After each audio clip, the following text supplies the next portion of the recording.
15 سے 17 جون سب سے پہلے میں اسی پر بات کروں گی. بڑی شرمندگی سبکی بھی ہے. اب آلدو انڈین سائیڈ یہ کلیم کر رہی ہے کہ اگر آئے بھی تو تب بھی ہم انٹرسٹڈ نہیں ہیں اس ہائی پروفائل وزٹ کا جب تک انٹل اور انلیس ہمارے کینیڈا کے ساتھ معاملات ٹھیک نہیں ہو جاتے. کیونکہ کینیڈا کے ساتھ بھی آپ کو پتہ ہے کہ ماضی میں کیا حالات رہ چکے ہیں. وہاں پہ بھی ایکسٹرا جوڈیشل کلنگز, وہاں پہ بھی انہوں نے اپنی دہشت گردی کی اور وہاں سے جو سارے معاملات بنے. کس طرح سے دیکھ رہے ہیں اب یہ دنیا کو کہیں نہ کہیں ادراک بھی ہو چکا ہے. ظاہر سی بات ہے G7 سمٹ میں جو باقی ممالک ہوں گے بڑے بڑے, جب وہ بھی دیکھیں گے کہ انویٹیشن نہیں گیا تو وہاں پہ بھی کردار پر انگلیاں اٹھیں گی بھارت کے. آمنہ لائٹر نوٹ پہ اگر ہم شروع کریں تو آج کا آپ نے دیکھا ہوگا شاید ایک انگریزی اخبار کا ایک بڑا اچھا کارٹون ہے. وہ دکھایا گیا ہے کہ ششی تھرور جو انڈین ڈیلیگیشن کو لیڈ کر رہے ہیں وہ بیٹھے ہوئے ہیں رافیل جہاز میں, اس کو پائلٹ کر رہے ہیں, پائلٹ بنے ہوئے ہیں. اور تھوڑے سے فاصلے پہ بلاول بھٹو زرداری J-10C پہ بیٹھے ہوئے ہیں, وہ پائلٹ بنے ہوئے ہیں اور وہ تھوڑے سے فاصلے پہ ہیں. مطلب یہ اتنا سمبولک ہے اور سیلف ایکسپلینیٹری ہے کہ وہاں پہ کیا ہوا. دیکھیں اب ہو کیا رہا ہے, ہم نے دیکھیں G7 کنٹریز کی آپ نے بات کی, بہت ہی بڑا فورم ہے, امپورٹنٹ فورم ہے. ہندوستان اس کا ممبر بنا ہوا, اس کا خیال ہے کہ ہر دفعہ اپنی بات ان سے منوا لیں گے. ابھی دیکھیں ایک تو یہ ہے کہ ان کی قسمت بری کہ وہ بھاری استعفیٰ کینیڈا کی آ گئی کہ وہ ہاؤس اپنا لیڈ کر رہے ہیں, اس کو ان کے ملک میں ہی ہو رہا ہے. نہ تو انہوں نے ابھی انڈین کہتے ہیں کہ ہمیں اگر انویٹیشن مل بھی جاتا ہے تو مودی صاحب وہاں پہ نہیں جائیں گے. سوال تو یہ ہے کہ عام طور پہ تو بہت پہلے یہ سارا کام ہو جاتا ہے. ابھی تک سارے ملکوں کو انویٹیشن چلا گیا ہے, وہ تیاری کر رہے ہیں اور یہ ان کا نام ہی نہیں کہیں پہ. تو میرا خیال ہے یہ بہت بڑی ہیوملیشن ہے, آمنا فرسٹریشن ہے, آئسولیشن کی طرف یہ نشاندہی کرتی ہے بات. اب دو چیزیں بڑی امپورٹنٹ ہیں کہ جن جگہوں پہ یہ گئے ہیں. ششی تھرور صاحب آپ دیکھ لیں امریکہ میں تو بہت برا ہو رہا ہے. اور میں آمنا ایک بڑی خبر آپ کو دوں, وہاں پہ امریکہ کے کچھ کانگریس مین سے جو ان کی ملاقات ہوئی ہے, انہوں نے کچھ لوگوں نے ان سے سوال کیا کہ بھی آپ نے یہ جو کچھ کیا ہے, اگر آپ کو اس کا آپ نے ایسٹیمیٹ ہی نہیں کیا تھا, آپ نے پراپرلی اپنے آپشن وے نہیں کیے تھے, تو آپ نے ان سو منی ورڈ یہ کہا گیا کہ آپ نے پنگا کیوں لیا.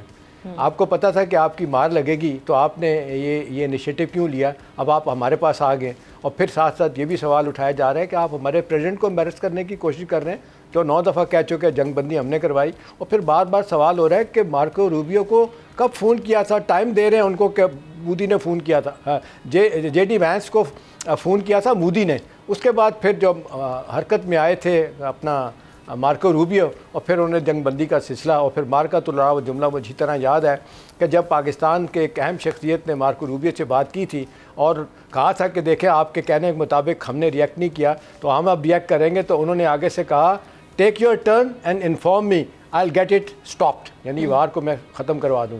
پھر انہوں نے وہی کیا, اور پھر جس طریقے سے معافی مانگ کے آپ نے ترلے منتیں کر کے جنگ بند کروائی, آپ پیچھے ہٹ رہے ہیں. تو یہ وزٹ اتنا کاؤنٹر پروڈکٹیو ہے آمنا ششی تھرور والا کہ کہا جا رہا ہے کہ ششی تھرور بھی امبیرس ہیں. ایک تو آپ دیکھ دیں کانگریس سے ان کا تعلق ہے, اور پھر اس میں احتشام صاحب OIC کا جو یہ بیان آنا کہ UN چارٹر کے مطابق معاملے کو دیکھا جائے, اس پہ انہوں نے ایک ہم نے دیکھا کہ سٹریس دیا ہے.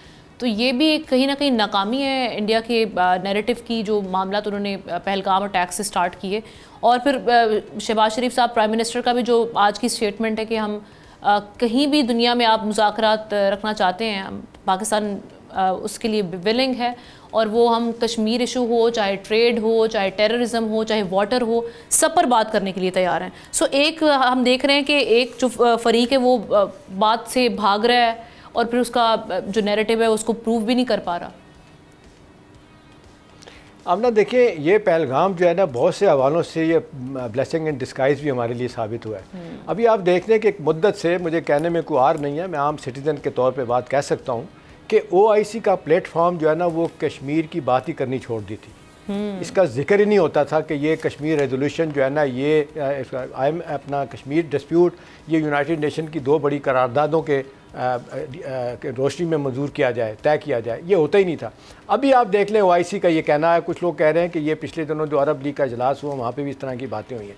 دیکھیں اب ان کو خیال آ رہا ہے کہ بھئی پاکستان کو ہم نے نگلیکٹ کیا تھا, الٹیمیٹلی ہمارے ریسکیو کے یہی آئیں گے. دوسری بات آمنا یہ کہ اس وقت صورتحال جتنی, اور بائی دی وے آپ دیکھ لیں چائنا اور چائنا اور ٹرکی یہ ہمیشہ کشمیر کے موقع پہ پاکستان کی بڑی بھرپور سپورٹ کرتے ہیں. اب ماننا پڑے گا نیوٹرلائز کر دیا تھا ہندوستان نے UAE کو بھی, سعودی عرب کو بھی, کویت وغیرہ کو. بہرحال آپ دیکھیں 18 سال کے بعد کویت میں آپ نا ہمارے اوورسیز اپنے پاکستانی ورکر پہ جانے پہ پابندی تھی, انہوں نے پابندی اٹھا دی ہے. اب ہندوستانی لوگ یہ بھی رو رہے ہیں کہ ہماری سفارتکاری کی ناکامی یہ ہے کہ وہ OIC کے ممالک کو، خاص طور پر مڈل ایسٹ کے ممالک میجر پلیئر UAE، قطر، سعودی عرب، کویت، یہ بھی پاکستان کی طرف دوبارہ جا رہے ہیں۔ سبسکرائب کریں اور بیل دبائیں تاکہ کوئی خبر رہ نہ جائے۔